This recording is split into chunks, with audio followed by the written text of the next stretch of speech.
This is the last Wednesday of the month of October, and it is All Hallows Eve. The veil is thin because this time of year has been celebrated for the thinning of the veil of reality for longer than we have Halloween or modern religions. We will talk about why that is true and why this time of year we invite in the disincarnate beings. We have a very interesting month coming up ahead because, as many of you probably know, the month ahead is largely marked by the fact that the trickster himself, actually it's the trickster itself, as long as we're going to be gender correct, because Mercury is hermaphroditic, which doesn't mean that it is non-sexual. It means that it is bisexual. And that's not a proclivity, it's a physical condition. And Mercury is therefore an it. Mercury goes both ways. Now here's the interesting thing about how Mercury goes both ways, because from Earth's point of view, Mercury, make believe my microphone is the sun, and this hand, I don't know, it's attached to my arm, I can't get rid of it. All right, so this is Mercury going around the sun. From your point of view, as you map Mercury going around the sun, watching it against the sky, it looks like it goes like this. Because when you're just seeing it, when the sun sets and Mercury is still in the sky, or the sun rises and Mercury comes up just before the sun, and you can see where it is against the sky in the background, that's how we know where the planets are. We map their movement against what the ancients called the fixed stars. And so as that happens, we realize that Mercury's motion in the sky, like all the real planets, goes forward and backward and forward and backward and forward and backward, each planet in his and her or its own rhythm. And Mercury actually, more so than any of the other planets, has the shortest and most frequent backwards or retrograde cycle. So this will be a large part of our discussion of the month. A lot of the other things about this month will occur against the backdrop of Mercury's retrograde cycle. I want to say a couple words before I jump into the astrology, and I know that all of you out there in internet land, this month we had over 50,000 people watch this event. And there's two things that I need to go on record saying. They're totally unrelated, and I hope I can remember what the second one is now. One of them is that because at last month's talk, that was the day that the whole Trump impeachment inquiry began, I did go to political places, which I often, as you who are regulars know that I do. There was a bit of a firestorm that I had to tend all month on the YouTube page. And I just want to go on record to those people who are either here or not here that my purpose here is not to be political. However, any astrologer is going to bring his or her or their biases to whatever it is they're seeing. And I think it's really important for astrologers to be honest about what their biases are. Otherwise, the interpretation that you get is slanted in a way that you don't know about. And so from that standpoint, I am not holding back or embarrassed or shy about what my politics are. However, from the things that I say during this evening and during these online talks, trust me, you don't know what my politics are. You only know the surface of how I interact here, because I try not to keep it in your face. Where I'm going with this is, if your politics differ, great. This is America. You deserve to have your perspective, but you don't deserve to come onto my page on YouTube and trounce your perspective all over it. And some people say, well, I'm holding back, I'm against freedom of speech. No, you can say whatever you want, just not while you're at my dinner table, you know? And so please respect that if you're going to post on the YouTube page. If it's unfair, I'm sorry, take your business elsewhere, and I don't mean that callously. I mean that this is an astrology page and I show up with my astrology, and I don't care if you voice your opinion if it's part of an astrological disclosure of some sort, but I've had enough of the people who are just posting, you know, kill this person or that person hatefully, or Trump 2020 or whatever, post it on your own Facebook page or YouTube page. That's the first thing. The second thing is that there have been people who, I do remember the second thing, there have been people who have complained that it takes me 3 minutes, 5 minutes, 10 minutes, 15 minutes, 20 minutes, whatever, to get into the astrology of the month. And what I have to say to you is this is free. You're here because of your own free choice.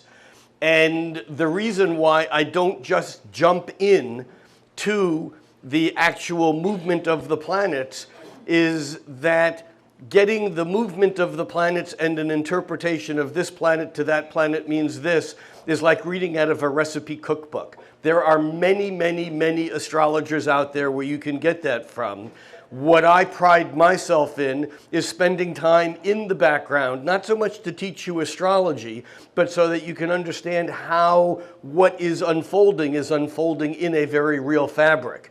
If this is not your proclivity, if it's not your taste, figure out how to use the fast forward on YouTube and go to the place where it begins, or go listen to someone else. And again, I'm not being rude or mean or callous to your needs if your needs don't match up here, but don't waste the space on my YouTube page posting 3 or 4 times the astrology doesn't begin till 9 minutes and 23 seconds. People can figure that out on their own. All right, now, can you tell that Mercury is stationary? What does this mean? And we will get there in just a moment. By the way, at this point in time, I often also talk about the events that I have coming up in the months ahead, and you're free. I have none because I'm leaving the country in a few days, and I will be leading a week-long workshop in Bali, as I do every year or every other year. And then I'll be staying in Asia for about 3 months. So here at Soul Food, for those of you who come by, I will not be here physically, but there will be a projected magical version of me somehow that will appear with the monthly stuff that you normally get. So if you happen to be here, or if you want to come for the fellowship, geez, that would be lovely, do it. But I will not be here again until the end of January or February, and the reason why I don't know yet is right now I just have a one-way ticket away. Magic. Okay, so now, we're probably less than 8 minutes into this, and I'm going to start the astrology. So there you go.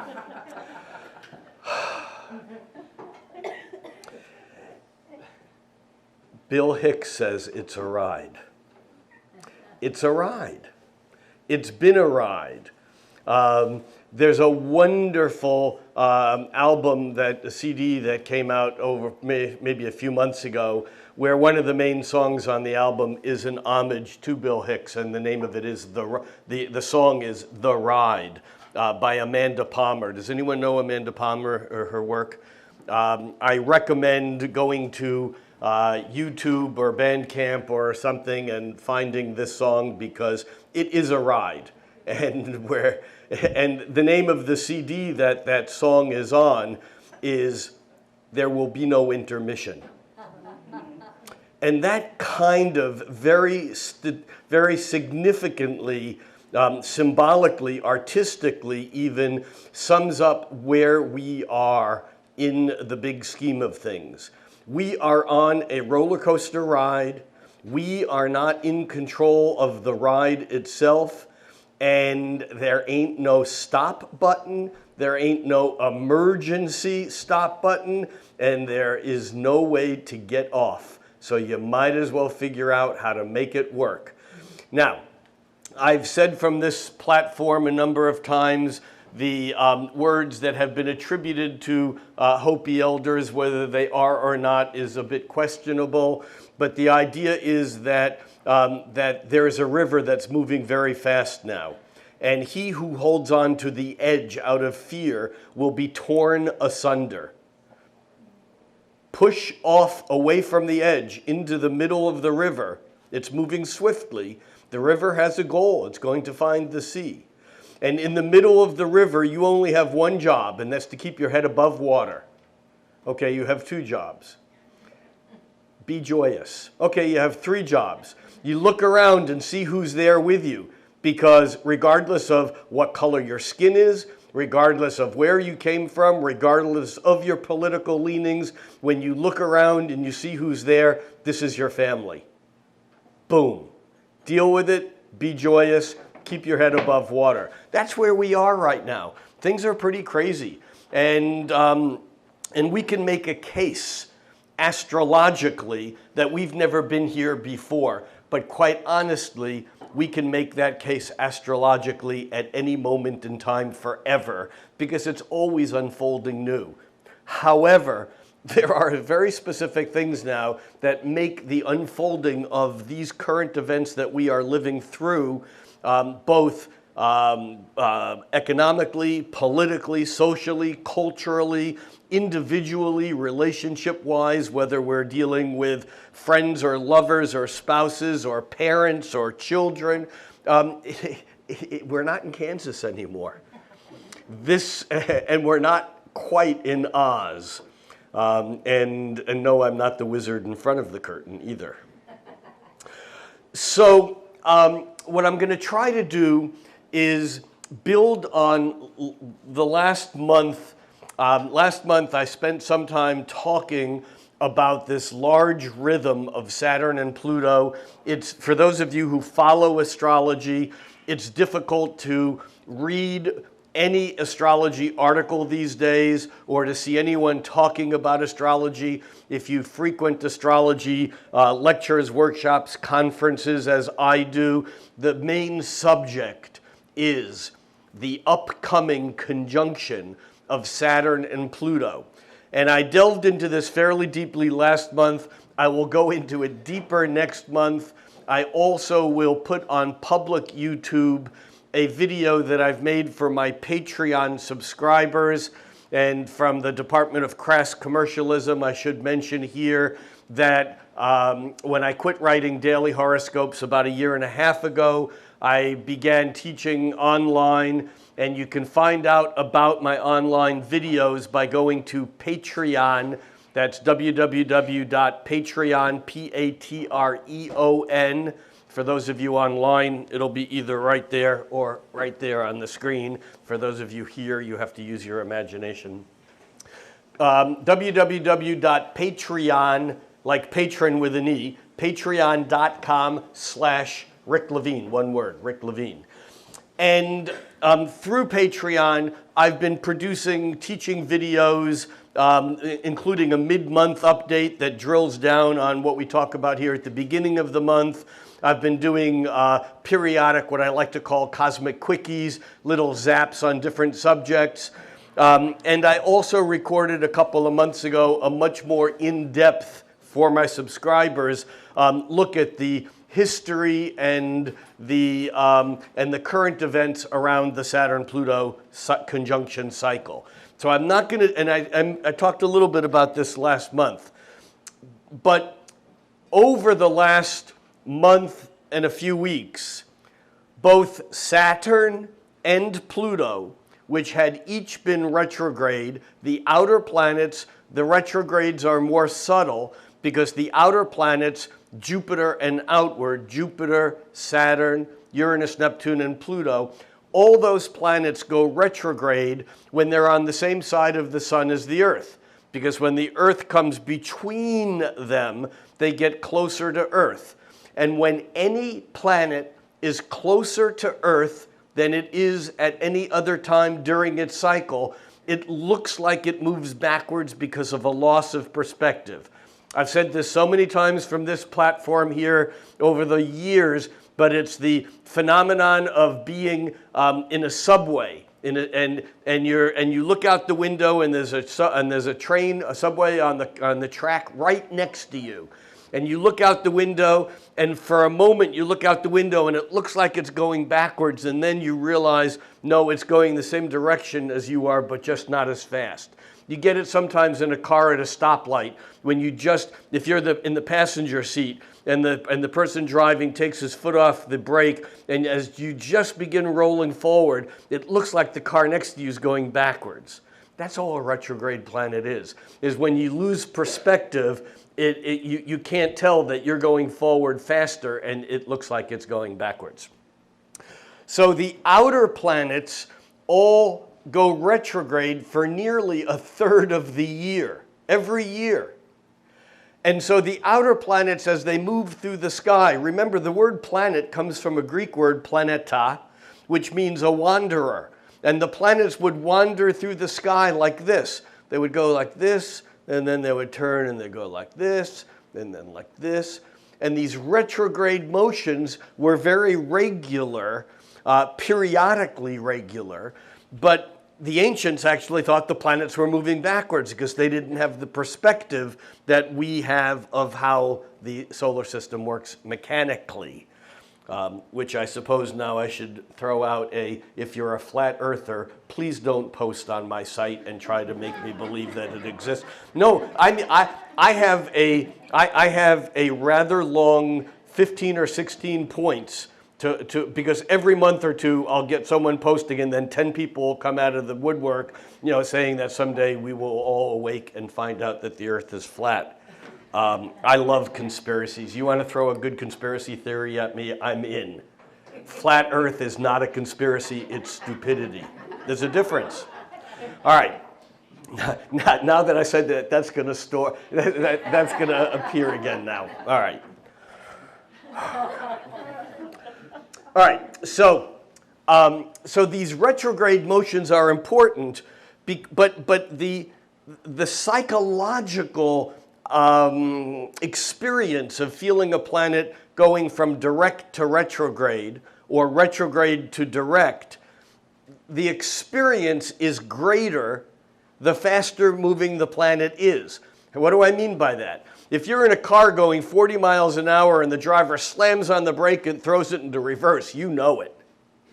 But if you're in a Mack truck in a parking lot inching forward, I mean like inching forward, and the person driving the truck stops it and puts it in reverse, it's not going to be quite as overwhelming an experience. Mercury is the fastest moving of the planets from Earth's point of view, and when it goes from direct to retrograde or retrograde to direct, we know it. It's like if you pay attention, you can almost, it's like paying attention to the new moons and full moons. When you pay attention to them, you can palpate them. You can actually feel that it's going on. Not so much with the outer planets, and yet they're important. It's like a homeopathic remedy that doesn't have much of the physical substance, and yet it can be incredibly subtle but incredibly powerful.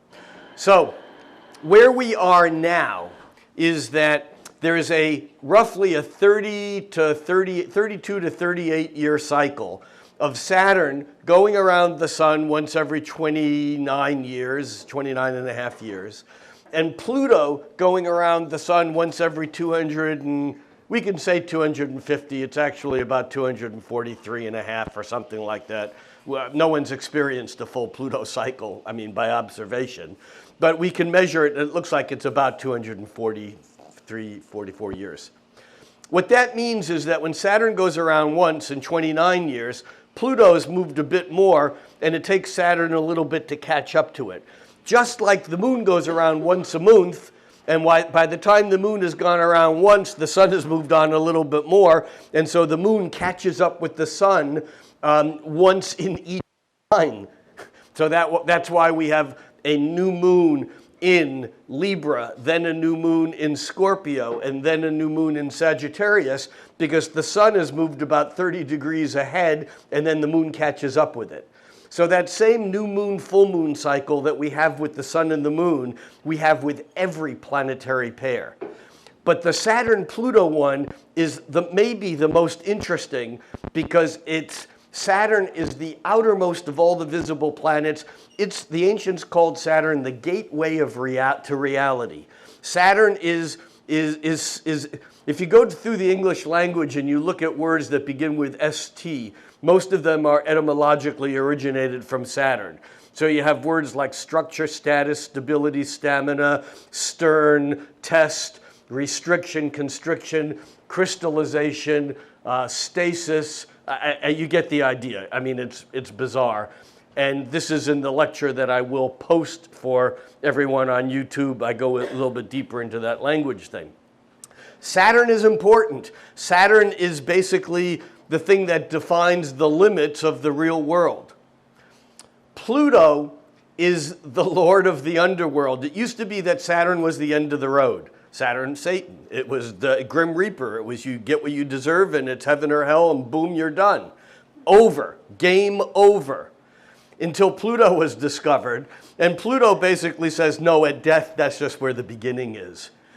See, when we discovered the planets that were not visible, the Uranus, Neptune, and Pluto, the three major trans-Saturnian planets, the planets out there, what we've done is we've extended our consciousness out beyond the physical universe, into the realms of imagination, into the realms of metaphysicality, into the realms of things that are not physical. And make no doubt about it, consciousness does not require meat. It's the magic of Halloween, because the veil is thin between here and there. And so things from the other side, other dimensions, other times, places, spaces, realities, that leaks through, because that's what Scorpio is all about. This time of year with the sun in Scorpio, what happens is it's the beginning of the long night. And it's the night is the darkness. The darkness is the unconscious. The unconscious is the period that the Tibetans call the Bardo, B-A-R-D-O, the Bardo states, which are the states of consciousness that are non-physical between the moment of death and moment of rebirth. So the scorpionic realm of transformation is the realm that's between these states, from one state to another. All right, so we have Saturn, which is the Grim Reaper, the father time, Chronos. Saturn is just Latin for Greek, which is Chronos. It's the time that you can measure tick-tock on a clock. By the way, Kairos is the time that has feeling to it that is not measurable by the clock. I think of the William Blake line that says, this is from the Proverbs of Hell, from his book, The Marriage of Heaven and Hell. He said, the hours of folly are measured by the clock, but those of wisdom no hands can measure. There's the difference between Chronos and Kairos. So Chronos is Saturn. So Saturn is the Grim Reaper. It's father time. Saturn is Chronos. It is the you get what you deserve. Saturn's karma. I mean, Saturn is you get what you deserve. It's Newton's third law. Every action has an opposite and equal reaction. That's all Saturn says. You know, you do good stuff, you're rewarded. If you do bad stuff, you're punished. We're humans. Most of us do bad stuff. Therefore, we're all going to hell. I'm not saying I hold that line. No, but this is seriously the party line of the major religion in the West. We don't need to go any deeper there for now. Use your imagination. So once every 32 to 38 years, and the reason why it's such a wide difference is, unlike the sun and the moon, their motions, although they're not constant, they're pretty close. I mean, the moon moves between 12 and 14 degrees a day. You know, the sun moves from Earth's point of view between like 55 and 58 minutes, less than a degree a day. But Pluto, because the orbit is so elliptical, when it's close to the sun, it's boogieing, and when it's far away from the sun, it moves very slowly. This is Johannes Kepler's third law of planetary motion. For those of you who care, Google it. Okay, so what happens is that Saturn catches up to Pluto about 3 times a century, and you can map the history of mankind, humankind against that, and it's just staggering that every time they line up like a new moon on the same side of the Earth or like a full moon on opposite sides of the Earth, you get these incredibly significant events. The last time they were aligned on opposite sides of the Earth was in the fall of 2001. That would be around the September 11th period of time, September 11, 2001. And we could track that back historically, and that's what I do in the lecture. I'm not going to spend time doing that tonight. The next conjunction of Saturn and Pluto is in early January of 2020. Typically, the events around these conjunctions and oppositions are not on the exact date. They're typically a year on either side. There's like a window of intensity where Saturn, boundaries, Saturn, the rules, Saturn, the structures, Saturn, the doctrines of state, of religion, where those Saturnian things bump up against Pluto, death and regeneration, transfiguration, metamorphosis.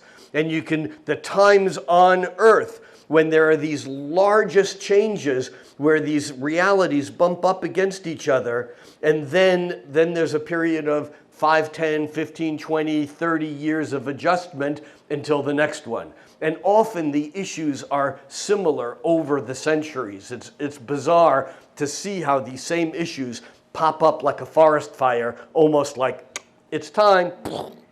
It's time. Not all bad issues. I mean, for example, in 1834, the Saturn-Pluto opposition, Great Britain abolished slavery throughout the British Empire. And then at the following conjunction in 1865, I may be off a year or 6 months here, that was when the 14th Amendment was passed and slavery was abolished in this country. And in 1965, at the, 2 more down the road conjunction, that's when we passed the Civil Rights Civil Rights Law. The Civil Rights, there's a word for it. Act, thank you. The Civil Rights Act. And obviously that we're coming right back up to another Saturn-Pluto conjunction. All these issues that have been tied to these things, whether they're religions battling for territory. In 1947 at the conjunction, India and Pakistan basically went to war over probably about 500,000 people were killed when India and Pakistan were granted independence in battles between the Hindus and the Muslims. And now as they're coming closer again, Hindus and Muslims again in that part of the world are like stretched tensely. The world is stretched tensely all over.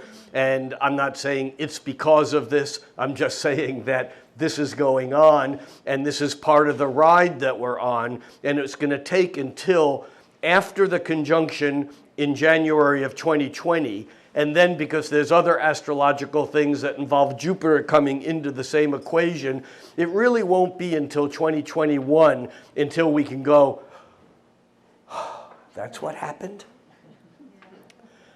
And of course, this seems to conform somewhat with, in this country at least, with presidential politics, but it's way wider than what's going on in politics in this country. I mean, around the world, when we see these conjunctions occur, we often see a rise in conservatism, which is the fear of change that happens when Pluto basically takes down the boundaries and puts us into something new. The fear, the conservatism, the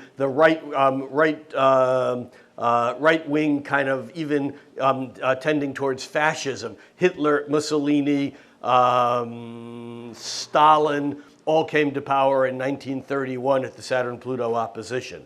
And again, they're not only negative things, but often, just like in our lives, we look back and we remember the bad shit rather than the good shit. You know, it's human nature, I think.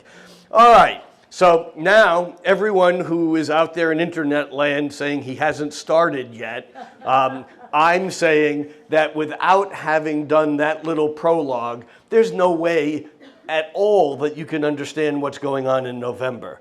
Because I could talk about the fact that Mercury is retrograde in November. Mercury actually turns retrograde tomorrow, technically. But the fact of the matter is that when planets turn retrograde, they're going around the sun, and they're looking like they're going backwards, but they're not. They're just going around the sun as we're going around the sun. And so in order for a planet to turn direction, think of it as a pendulum. It's not, because there's a three-dimensionality to it. But if you think of it as a pendulum moves the fastest halfway through its cycle. That's its maximum motion. Newtonian mechanics apply here. As the pendulum gets closer and closer to one end of its cycle or the other, it begins slowing down. And it eventually comes to an absolute dead stop before it begins to move the other way slowly, building speed, and halfway through the cycle, again, it's moving the fastest. Do you understand that, what I just said? All right, so if Mercury is slowing down, if Mercury turns retrograde tomorrow on Halloween on the 31st, we're recording this on October 30th. If Mercury turns retrograde tomorrow, what that means is it ain't moving much today. And it wasn't moving much yesterday or even the day before. And often, because Mercury is the planet of logic, of cerebral action. Mercury is how we send and receive anything, information, data. In fact, the word mercantile, which is the exchange of goods, comes from the word Mercury, merchant. Mercury is the give and take. It's the sending and receiving of information. It's the orbit of thought. And if you look at your natal chart, your birth chart, and you look and see where your Mercury is by sign, it gives you a clue as to how you think and how you communicate and how you hear and how you listen and how you learn and how you educate others. It's that interactive thing. And if you look at your natal chart and you see how Mercury makes its geometry, its aspects with the planets in your own chart, it gives you further clues as to how your stuff works. But up there, Mercury for everyone right now is grinding to a stop. So what I want to do is I want to start off here. See, now everyone out there in internet land is excited. Now he's starting.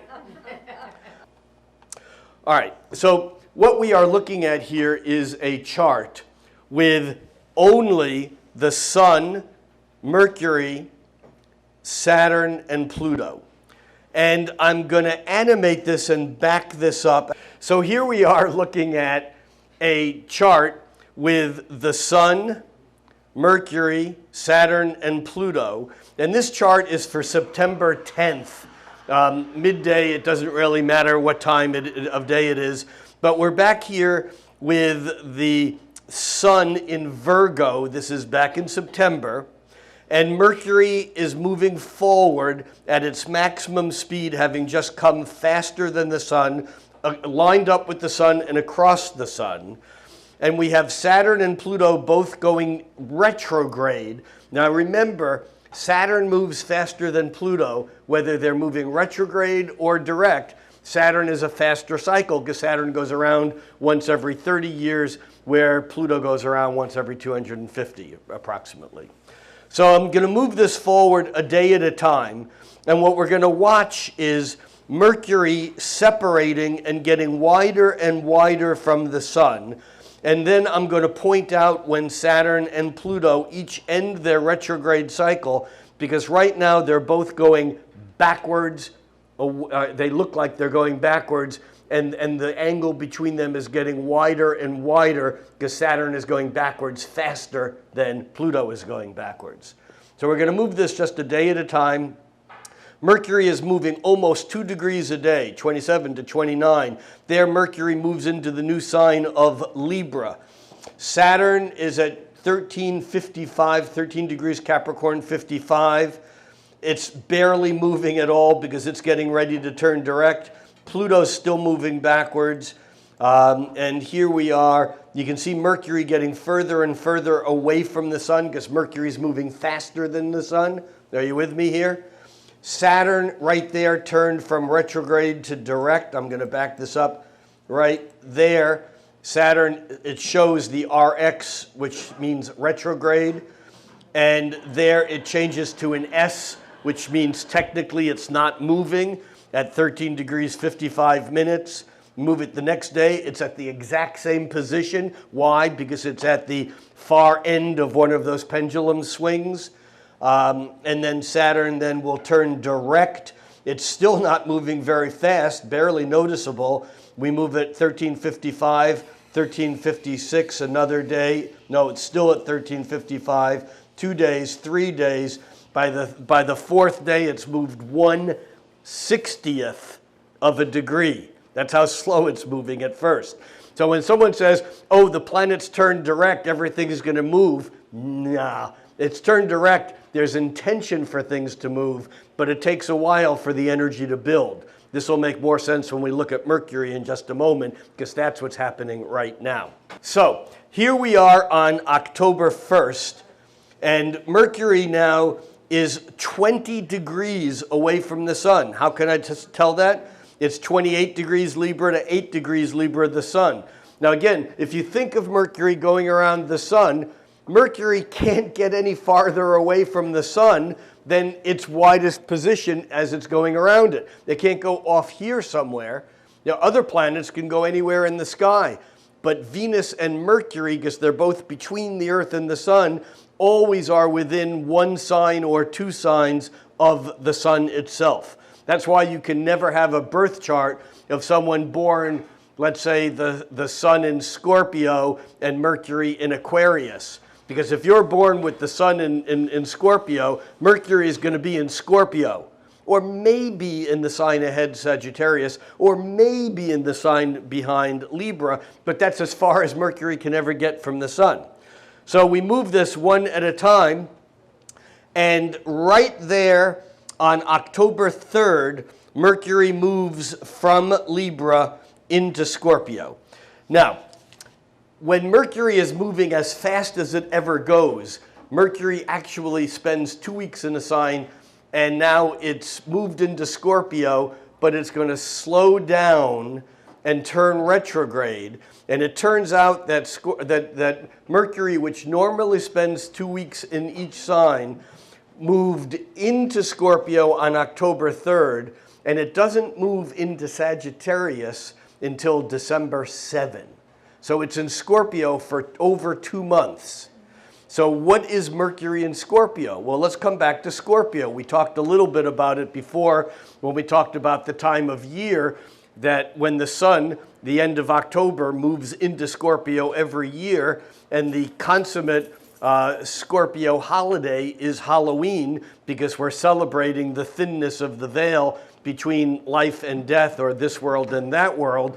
And even though we make a play thing out of it, it has a very serious older tradition, whether it's the Day of the Dead, or whether it's All Hallows Eve, or whether it's Samhain in the pagan traditions. It's that time of year that summer's over and you go into the realm of the darkness, the underworld.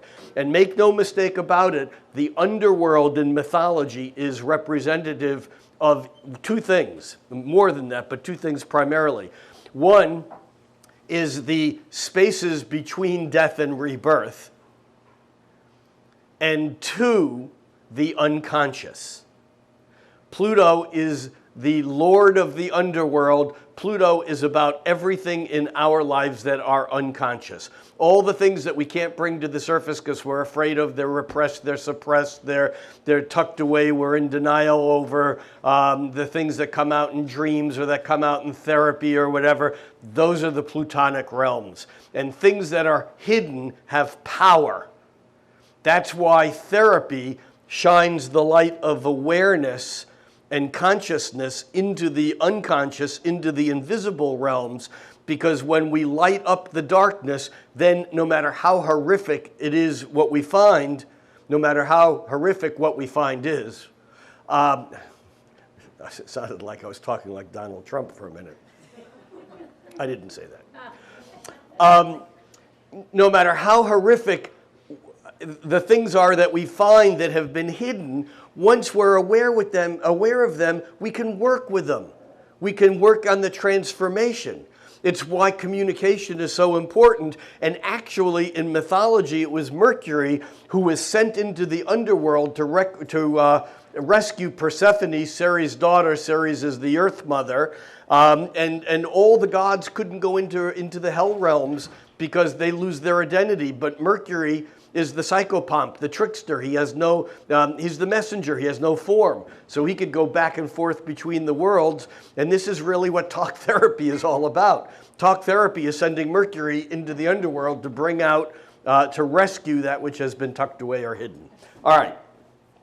Scorpio is in ancient astrology related to the planet Mars. In modern astrology, Scorpio is also related to Pluto because Pluto was discovered in the 1930s. And so when Pluto was discovered, it was observed to be most like Scorpio. Pluto is the underworld, Scorpio is the hidden. Scorpio is passion. It's the intensity of that moment of merge, of death, of love that is focused into psychological intensity, jealousy, hate, ownership, possession, fear. These are all scorpionic kinds of issues. So when Mercury moved into Scorpio at the beginning of October, it's almost like a part of us started going into the underworld to dig out stuff that was hidden. Just hold that thought for a moment.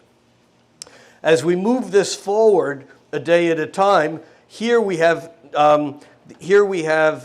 Pluto, which had been retrograde, now turning station, making it station, and now turning direct. And so now we have Saturn and Pluto going direct. And when I talked here a month ago, I talked about how the most significant thing about October was that Saturn, which had entered Capricorn almost 2 years ago in December.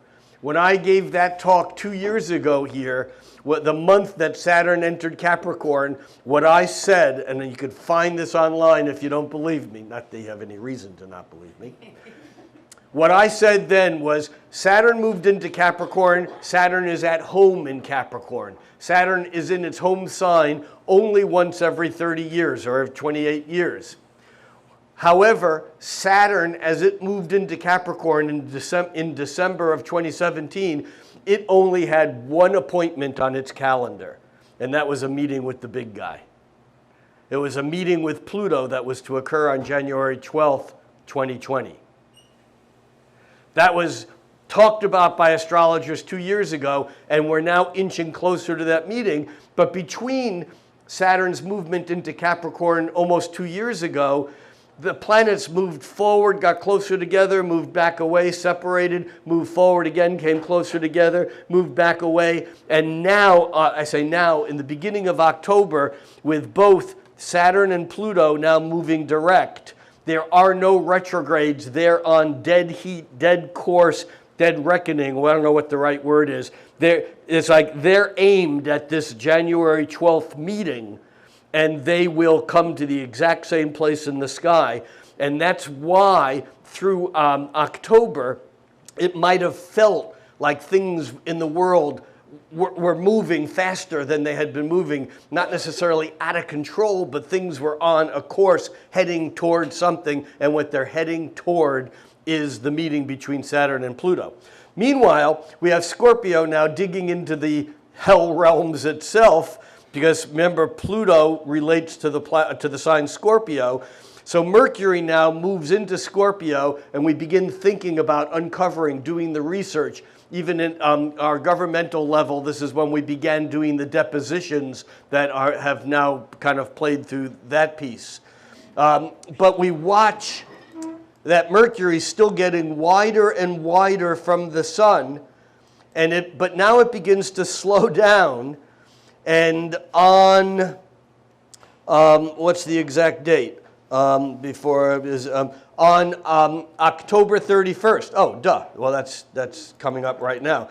Here's Mercury slowing down. We're moving through the end of October. And there's Mercury at 24 degrees away from the sun. That's about as far as it can get away from the sun. So the Mercury and the sun are moving at about the same speed. Now the sun is moving a little faster. Now they're only 23 degrees apart. But Mercury is really slowing down. And Mercury does not make it into Sagittarius on October 31st. Mercury turns stationary now, 27 degrees Scorpio, 37 minutes. And on the 31st, by November 1st, it's moving backwards. It's moving retrograde. So here we are at November 1st with Mercury toward the end of Scorpio. And the sun actually moved into Scorpio on October 23rd, shining the light of awareness into this underworld, into the hidden stuff. Meanwhile, Saturn and Pluto are getting closer and closer together. And although this is a rather slow dance, I'm going to move this ahead quite a bit. Actually, I'm going to move it ahead just quickly here, a week at a time.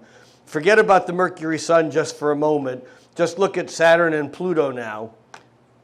Saturn and Pluto. And there's Saturn at 18, Pluto at, this is on December 1st. By the end of November, they're only 3 degrees apart. By the end of December, they're 1 degree apart. Let's move this back now down to a day at a time.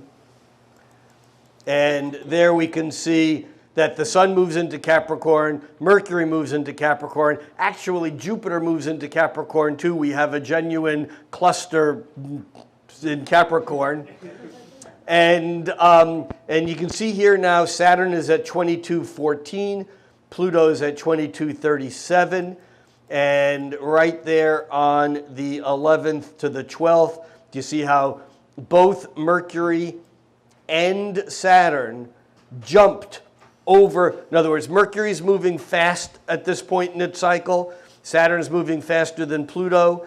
And you can see right there that, boom, that's the day that the 11th and the 12th where that actual occurs. Are you with me here? All right, let's come back to where we are now. And now let's put in some other planets in the picture. So Mercury reached 27 degrees when it was direct, and then it turned retrograde.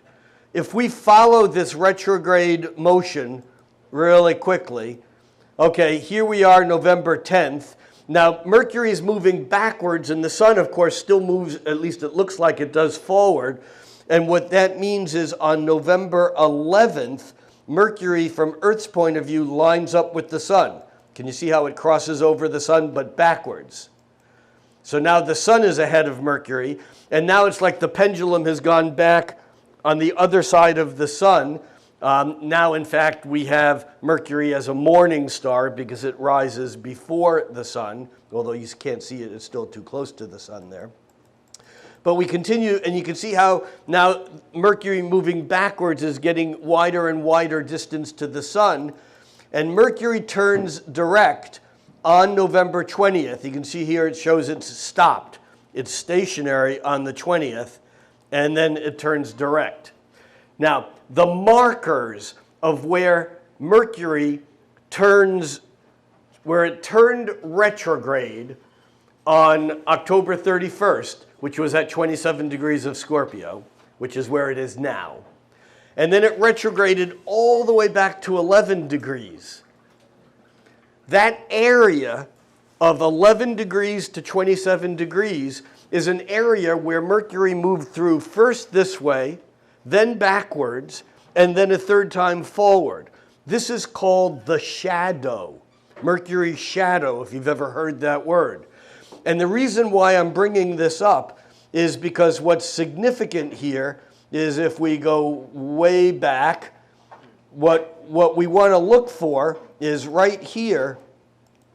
Mercury enters the shadow on October 11th, because that's the point where Mercury will back up to when it goes retrograde. So on October 11th, anything that Mercury did in the sky, digging up stuff from underneath, bringing things out into the open, increasing the intensity and passion of individual communication, anything that occurs from October 11th on through October 31st basically ain't a done deal. I seem to like the word ain't tonight. It's not a done deal, because Mercury is going to come back over that area through November, and then it'll turn direction and move forward again and go over it one more time. So this is where November begins. November begins. Let's bring this now back up to November 1st. And let's bring back in all the other planets. And so now let's take a look at what we got. On November 1st, we have Venus moving into Sagittarius. Jupiter's been in Sagittarius all year. Sagittarius is the hope. It's the light at the end of the tunnel. Sagittarius is the blue sky and the distant horizon. With Jupiter in Sagittarius, there's been a hope that things will get better, so to speak, the blue sky. On November 1st, when Venus moves into Sagittarius, that becomes up a notch, because Venus is what we like. Venus has been in Scorpio through most of October, and as such as we've been kind of down in the deep and dirty, and Venus has been okay there, but now we begin to get some air, and yet it feels like Mercury is going to follow, but Mercury does not. Mercury turns retrograde. Here we have November 1st, and we can see the lines here. The way this is set up is that the aspects, the geometry between the planets, the lines represent geometry of a circle. What I have showing here is a fairly simplistic way of showing it. I have the red line showing a half and a quarter of a circle, and the blue lines showing a third and a sixth, and the green lines showing an awkward, it's 5/12. It's like two planets, one sign off of being exactly opposite. But the way I have it set up is that the closer the aspect becomes, the fatter the line is. So what I want you to see here is this Mars. I'm going to back this up a couple of days, because at the new moon on the 28th, 27th, on that day, the new moon was exactly opposite Uranus, so you can see how fat that line is. I'm not going to talk about that now. I talked about that in last month's, and for those of you who get it, in the mid-month update. But Mars on that day was also square Saturn. Mars is hot, Saturn is cold. When Mars squares Saturn, it's frustrating. It's like we hit a wall. It's like we need to work the brake. It's like if we don't work the brake, we can go off the road. It's a stressful aspect, and that aspect occurred on the 27th. But as we move that onward, because Saturn and Pluto are so close together, what happens is that line gets thinner and thinner as Mars moves past the 15-degree point square to Saturn. But then Mars gets closer and closer to squaring Pluto, and that is the first significant aspect of November, is Mars squaring Pluto. It's not an issue separate from the frustration. And again, if you look at the political level, you know, and the Republican congressmen storming the depositions, that was a Mars Saturn kind of a thing of there's a wall here. Saturn is a wall. There's a boundary. Mars says hit the gas, just go harder and just bust through it. I mean, and it's frustrating because it doesn't bust through that way necessarily. However, as we get closer to November 4th, November 5th is when it's exact, what's going to become apparent is the foolishness of thinking that was the main game. In other words, because Pluto is deeper, Pluto is hidden. And Mars squaring Pluto begins to bring out what I like to call the nuclear weaponry. And I don't mean that in real conflict, although we've seen real conflict here also during this period, because Mars is the god of war. You know, and in Libra, Mars is about strategy, and yet Mars hits Saturn, and basically Mars wants to bust on through. But by November 5th, Mars will be squaring Pluto, and I think we might see a real intensification and deepening of the energy. Now, as the Sun moves on through Scorpio, the Sun is going to pick up on an interesting aspect that actually has been before we went on camera, I think I remarked something about saying something, and it was like, well, it was fake, it doesn't matter. I'll explain this whole thing about fake news. Well, look, fake news is a much larger issue that I'm going to talk about in a 1 or 2 or 3 line astrological throwaway. But the planet of reality is Saturn. Saturn is the structure. It is what is real. Saturn is integrity. The planet of, I don't want to say fake, but the planet of imagination and illusion and fantasy is Neptune. And back in January of this year, Saturn and Neptune made a sextile alignment. Sextile is 1/6 of a circle. It's a cooperative alignment. It basically says that Saturn, the planet of reality, and Neptune, the planet of fantasy. It's like fact and fiction are kind of working with each other. And that aspect has basically, because of the direct retrograde direct, it was exact again in mid-June, and it will be exact again for the 3rd and final time on November 8th. And it'll be close enough that it's still with us through this year. But we're coming to a peak in this slow, it's the only long-lasting, slow-moving aspect, aside from Saturn and Pluto moving toward this conjunction in January of November.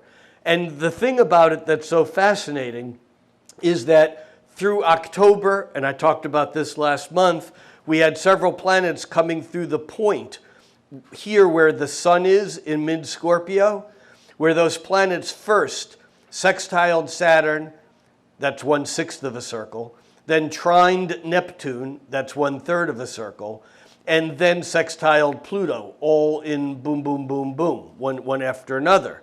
We're now getting that with the Sun, except that Saturn, Neptune, sextile is so close right now. Saturn is at 15 3/4 degrees of Capricorn, 15:44 minutes, and Neptune is barely at 16 degrees, but it's only 4 minutes of arc, and it's retrograde. So this sextile right now is very strong, and into it, watch this red line, the intensity of November 4th and 5th, begin to fade as the Sun and these blue lines begin to pick up over the next 3 days. Can you see how the energy there has shifted? Are you with me? We're just getting a geometric kind of pattern of what the energy is up there. And what happens is by the 7th, 8th, 9th, the Sun, which is approaching retrograde Mercury, when retrograde Mercury backs over the Sun, it aligns communication and the Sun, our will, our ego center. And so this is building while Mercury is going to form a sextile, actually, first with Pluto, which it is on the 9th, and it's moving lower degrees. So that while the Sun is moving forward, making first a sextile with Saturn and a trine with Neptune, while Saturn and Neptune are making a sextile, this whole thing is buzzing on the 7th, 8th, 9th. But at that same time, Mercury is backing into this, first making a sextile to Pluto. Mercury-Pluto is the information that's hidden, that's coming out, is very powerful, very profound, and then it backs up more, and then it'll make a sextile with Saturn, and it shows the reality, and Neptune goes, but wait a minute, things are not what you think they are. So this is the confusing dance that we're doing now, regardless of whether it's impacting you at work, in relationship, at home, with things you want to purchase, with life decisions, or whether you're just looking at the geopolitical fiasco that's playing out not only in our country, but right now in lots of countries. And so this dance becomes a very significant piece of November. But what I want to just mention here, is that because of that retrograde, the direct, retrograde, direct, that the shadow, Mercury going direct, and then over the same territory, and then direct again, it turns out that Mercury on October 13th through the 19th, October 13th through the 19th, Mercury sextiled Saturn, trined Neptune, and then sextiled Pluto. You might go look in your calendars and see what was going on for you personally during that period of mid-October. Because by November 9th through the 13th, Mercury retrograding is going to be stirring up that same stuff again.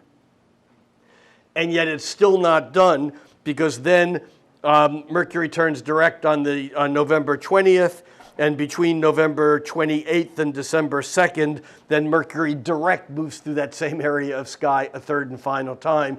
And this is why, number one, you hear the 3 strikes and you're out, because planetarily, if a planet goes direct, retrograde, and direct, it has to go over the same point 3 times. It's not just about a baseball issue. It's like things happen in 3s. This is why things happen in 3s. The other thing, though, is to just keep in mind that if you can make a connection, connect the dots between mid-October and mid-November, it helps to project out toward the end of November, because you now know that you're on a trajectory, and knowing the future is simply knowing what's happened on the same trajectory in the past, and then you can guide yourself by, you can't change direction completely, but you can alter your direction enough to make the most use of that, of that energy. So that's what's happening with Mercury. And of course, the Saturn, Neptune sextile, the Saturn-Neptune sextile, which is basically a dance between fact and fiction.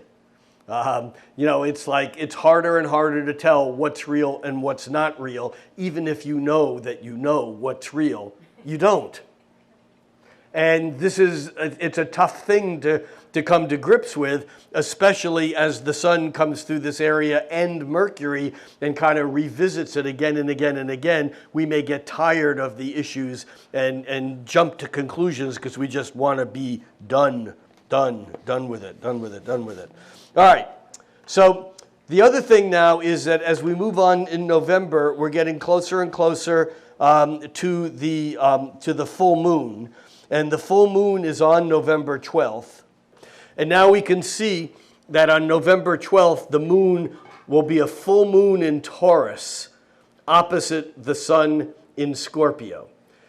This is interesting because Scorpio is the sign of complexity. Taurus is the sign of simplicity. Mercury is moving backwards, turning things inside out, upside down, and backwards. Mercury is the trickster. Mercury is called the mischievous planet because Mercury stirs up trouble. Mercury moving backwards over the sun is lined up with the sun and lined up opposite the moon at the full moon in Taurus. The full moon in Taurus just wants things to be simple. Return to basics, back to basics.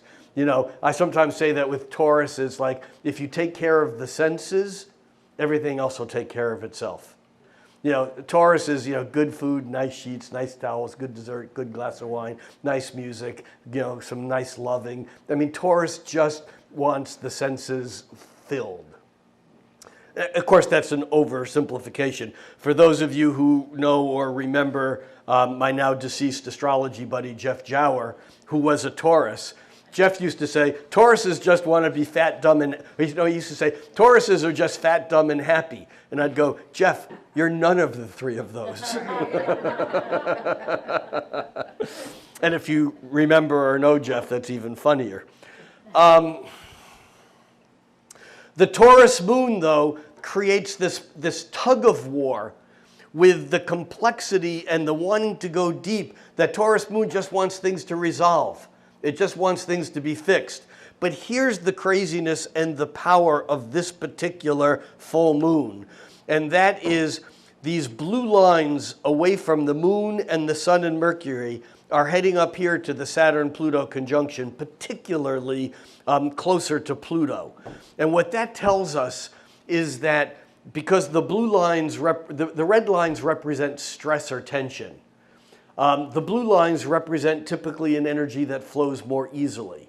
And it's not good or bad, because sometimes energies flow that you wish they didn't, and sometimes things are bottled up, and that's what makes one creative and do incredible things. So it's not good, bad, but that Pluto at this point that is sextile one side of the full moon, sextile the sun and Mercury, and trine the moon becomes a release point.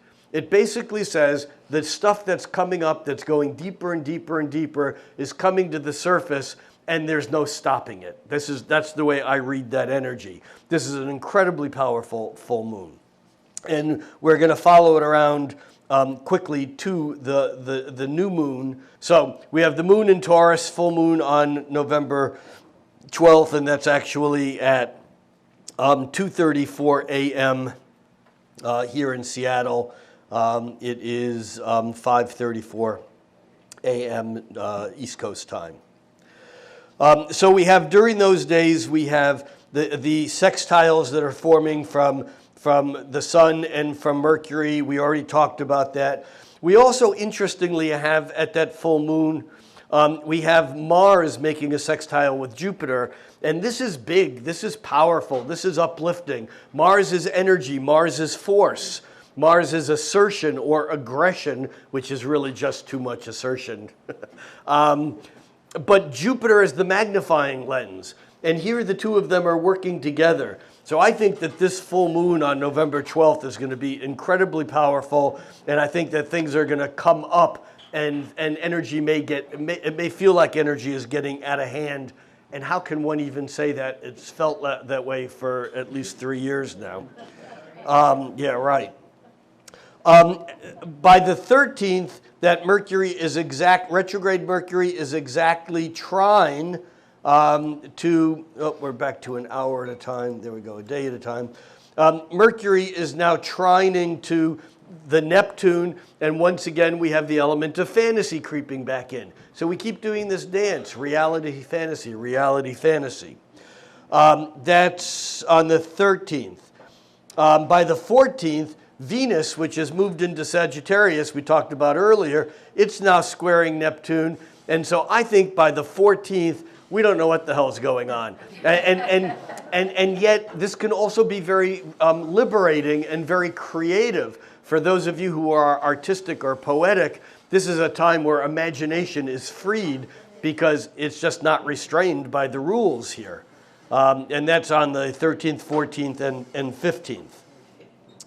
I'm going to jump ahead to the 18th, where Mars leaves Libra. Oh, we ran away with it again. There we go. Where Mars, on the 18th to the 19th, Mars moves into Scorpio. Now, here's another interesting thing of this month, because for a few days from November 19th, until November 22nd, we have retrograde Mercury in Scorpio, we have Mars in Scorpio, and we have the sun in Scorpio.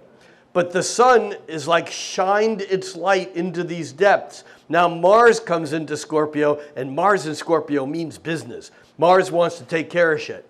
Mars wants to battle those demons and wants to face them head on, whereas the sun just wants to shine the light on it. Mercury just wants to talk about it. So the fascinating thing here is that as we approach the second part of the month, we have Mars moved into Scorpio, intensifying and deepening the battle lines. Mars is not only the god of war, but Mars helps Saturn create boundaries. That's why when they're square, it's so uncomfortable, because it's that gas brake thing that helps find that middle point. So Mars moves into Scorpio on the on the 18th, and on the 20th, Mercury, which is now back to the point where it was when I said it entered its shadow on November 20th, Mercury is stationary because it's completed its 21 days of retrograde motion. Mercury's retrogrades vary in length. They can be 18 to 22 or 23 days, depending. But here, Mercury is turning direct. Mars is moving into Scorpio, and the sun is saying, adios, guys, I'm out of here. Because the sun is moving into Sagittarius, where it wants to look forward. It wants to see the brightness ahead. It wants to see the possibilities and the potential. And yet now Mercury is doing its last sweep through that shadow, where it's going to move back through all those same aspects that we talked about earlier. It's going to move again through the sextile to Saturn. Actually, it's going to hit the trine to Pluto first, and then the sextile to Saturn, and then the sextile to Pluto. And it's going to do those aspects it will trine Neptune on the 28th, it'll sextile Saturn on the 29th, and then it'll sextile Pluto on December 2nd, but we're not allowed to talk about that because that's next month. No. The point, though, is that this is like the final sweep of that energy. By the time we get past, on into December, we're moving in new territory. We've been through whatever this is that we've been going through enough. We're moving into new territory, but we're still moving toward this finality. And here's the strange thing about any conjunction that builds over time, whether it's a new moon that builds once every month, or whether it's a Saturn-Pluto conjunction, which takes 35 years or so to come around. And that is, as we get closer and closer to the end of one cycle and get closer and closer to the beginning of the next cycle, we anticipate what's around the corner, and yet it scares the shit out of us. We don't do well with the endings of the cycles. Often this is referred to as the dark of the moon every month, a couple days before the new moon, when we kind of go into hiding. We go to these deeper places because it's a time to process what's gone on in anticipation of what's coming next. But with the moon, it's familiar. We do it every month. And so it's like not a big deal. By the time we're in our 30s or 40s or 50s, we've processed that some 4, 5, 6, 700 times. However, we've only processed the Saturn-Pluto conjunction once or maybe twice. Or if you're approaching 90, then perhaps this could be your third. So we're kind of now on this dead run, but the energy all shifts right around the sun's movement into Sagittarius. And every astrological sign, or most astrological signs, have a holiday that seems to take on the essence of that sign. For Scorpio, it's Halloween. Well, for Sagittarius, it's in the United States, it's Thanksgiving. You see, Thanksgiving occurs on the first Thor's Day, which is Jupiter's day. Thor, Jupiter. Thanksgiving is on the first Thor's Day or Jupiter's day after the sun enters Sagittarius, which is Jupiter's sign. So Thanksgiving is it's a Jupiterian holiday. Sagittarius is about distant shores and big ideas and uplifting philosophies and fellowship and all these great things. And anyone who knows a Sagittarius knows that when they talk about all that stuff, they can be full of shit. Not that they all are always. I'm not saying that. But Thanksgiving is so, it's people came from another side of the world into a place where it was hostile, and they were greeted with open arms and fellowship, and they celebrated. And every year we celebrate the bounty of this whole thing, which was really built on an illusion. it's a perfect Sagittarius holiday. And I'm not saying that we shouldn't get together and have whatever your individual celebrations are, but I think that for many people, Thanksgiving has changed as we've delved into, you see, Scorpio is the shadow. Sagittarius doesn't have a shadow. Now, I mean, obviously I'm being a little bit tongue-in-cheek, but with Sagittarius, it's all about the blue sky and the brightness and the positivity and the uplifting energy and the fellowship and the goal, and it doesn't matter whether I reach the goal as long as I have integrity and I'm heading toward it. This is all Sagittarian stuff. It's set distant goals. But as the sun moves into Sagittarius, and we still have this stuff cooking here in Scorpio, kind of plays out through the rest of the month. Meanwhile, we have another dance that's beginning over here, and that is that Venus moving through Sagittarius catches up with Jupiter. And Venus and Jupiter in ancient astrology are called the benefics. They're like the good planets. Saturn and Mars were called the malefics. They were the bad planets. Well, we moderners, we spiritual, psychological astrologers try to steer clear of those good and bad judgments. And I like to think of what the ancients called the malefics, Saturn and Mars. They're the hard planets. Jupiter and Venus, the benefics, are easier to manage. And I've used this illustration many times. It's like in an athletic competition where you can get a lot of points for performance, but not very many for level of difficulty. Because if you're doing a really easy dive, so who cares if you got a 10 out of 10 on it? But if you're doing a really hard triple gainer, back half, 3.5, I don't know, I'm making this shit up. If you're doing something totally difficult, you might only get a 5.5 on level of difficulty, but if you master that, that's incredible. So the Saturn-Mars are harder to master, but the Jupiter and Venus come together, and Venus catches up with Jupiter on November 24th. But there's big events around this. It's somehow blown out of proportion, maybe even more than usual. But it's not about necessarily just going out and spending money. It's in Sagittarius. It's about idealism. It's about hope. It's about potential. And I think the negative piece about a Venus-Jupiter conjunction is that we can kind of have so much hope that things will be better that we don't do anything about it in the present moment. Then what happens is that Venus moves into Capricorn, and Venus moves into Capricorn on November 25th. And incidentally, it's followed by Jupiter moving into Capricorn, but not until December 3rd, 4th, right there. So we're going to see at the very end of the month an entire different shift of energy where this optimistic Sagittarius energy, even though the sun is still in Sagittarius until the week before Christmas, even though that's going to still be there, and we're going to get emphasis on through December by Mercury coming up and catching up and moving into Sagittarius too, but we're now getting this heavy weight of Jupiter, Venus, Saturn, and Pluto coming together all in Capricorn, and Capricorn is the weighty sign. It's the sign about responsibility. It's Saturn's home court.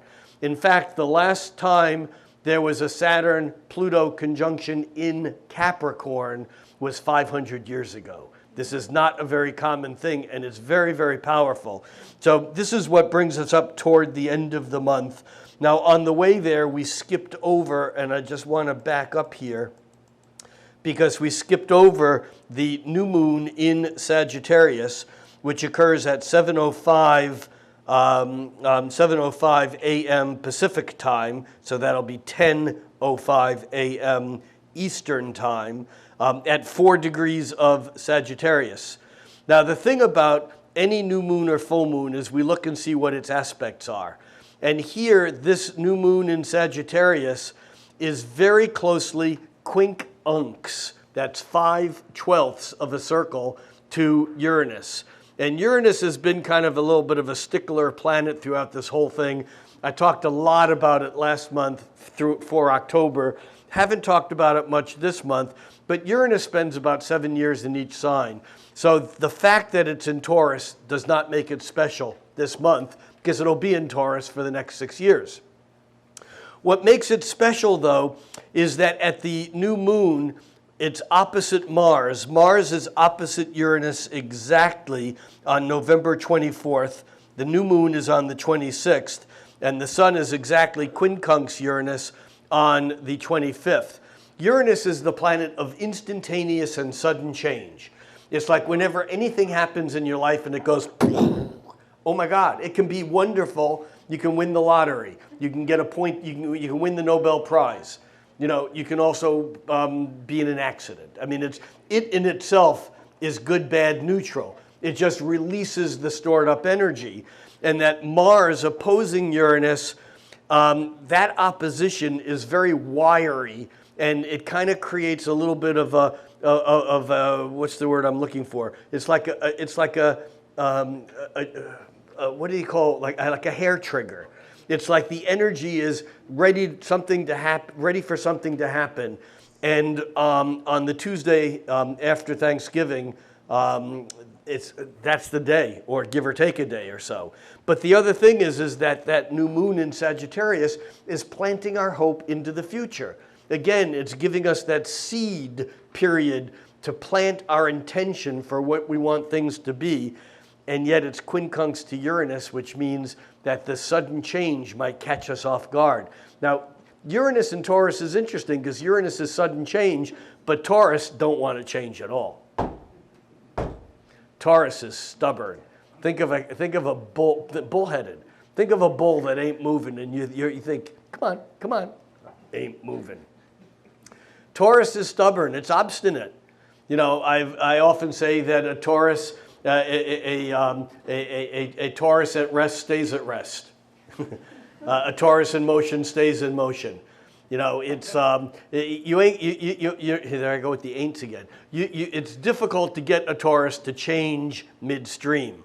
And so this quincunx between this highfalutin, big ideals, hopeful Sagittarius new moon and that Taurus that ain't changing there we go, another ain't, might pose some interesting things. Now, as we close out the month, as we get to the 28th, we have these planets now moving from Sagittarius into Capricorn, and they make a trine with Uranus, and that's a different story because it's like the change that you've been trying to make happen as first Venus, then the moon, and eventually through December, Jupiter, all make that trine with Uranus. The changes that have been impossible now happen easy. It's like the change happens so easily, it's like falling off a log. You almost can't not change, double negative intended. And so we end the month here with Neptune turning direct. Neptune, you know, again, the outer planets are a bit more subtle. But Neptune turns direct, which kind of frees up or begins to free up some of the imagination, illusion. It's like some of the fake news perhaps begins to, hopefully, wanes a bit. But we do have Neptune and Venus making harmonious trines. Venus with Uranus, and that is the love of things that are different and the excitement around the possibilities. And then Venus making its third and final trine to Neptune. Remember, that was the one that went back to October. And again, there's a dance with the dream state. Now, dreams aren't bad because it's the manifestation of dreams of making them real, which can be magical, and maybe that's what we should be aiming toward by the end of the month. One last thing that happens as the month closes out, and that is that Mercury, which is now moving direct, makes a sextile first with Saturn, and then with Pluto, and that takes some of the deeper stuff that's been uncovered and it makes it real. It seats it in reality. Again, I'm expecting some of this to play out on the political spectrum, but if I had a clue, things wouldn't be the way they are now. So this is not about me making this as a prophecy or forecast, but it certainly can mean that things begin to settle out in one way or another and put us in a different territory in December when everything is moving forward. Uranus is actually retrograde, but all the planets that are on the side of the sun as the Earth, Mars, Mercury, Venus, Mars, Jupiter, Saturn, and Pluto are all moving direct. And we'll pick up in December and talk about that then. That's it. There's the month for you. I think I think it's going to be incredibly interesting. I don't think it's even with the Mercury retrograde. Remember, retrogrades are not bad. They're just an increase of energy. When Mercury is retrograde, we make stupid decisions and snap judgments because there's so much noise that we think we need to do it in the now. It doesn't mean you shouldn't, again, double negative, it doesn't mean you shouldn't sign a contract. It doesn't mean you shouldn't plan a country. It doesn't mean that you shouldn't plan a trip to 4 countries and leave on the days that Mercury is just turning retrograde, like I am. I'll let you know how that goes. But I do think that with Mercury retrograde, we have to slow down and stop and dig in and just do whatever we need to do to take the sense of urgency away from what's happening. We have more time than it seems, even if we don't have any time at all. That Mercury makes it seem like we need to make a decision right now. And I think that October, in some ways, will go down in history as being the tougher of these 2 months, because I think even with that Mercury retrograde, we have some movement forward and we have some hope, I think, manifesting. So that's it. Thank you very much for your indulgence and your attention, and I'll see you all next month.